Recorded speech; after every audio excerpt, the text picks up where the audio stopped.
হেই বন্ধুরা, কেমন আছো? দেখো, আজকে তোমাদের জন্য নিয়ে আসছি লুচি, আলুর দম আর চিকেন শর্মা। তো সন্ধ্যার সময় আমার লুচি আলুর দম খেতে ইচ্ছে হলো, তখন ফোনে অর্ডার দিয়েছিলাম।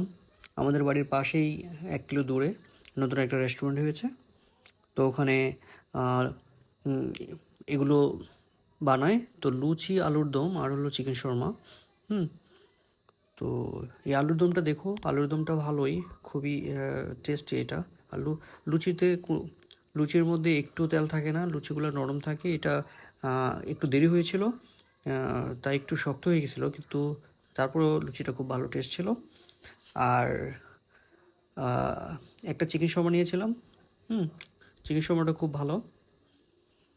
উম, এটা নাগামরিচ দিয়ে তৈরি করে। ঠিক আছে। তো এই চিকেন শর্মাটা তোমাদের দেখাচ্ছি আমি। খুব জাল হয় আর খাইতে খুব টেস্ট।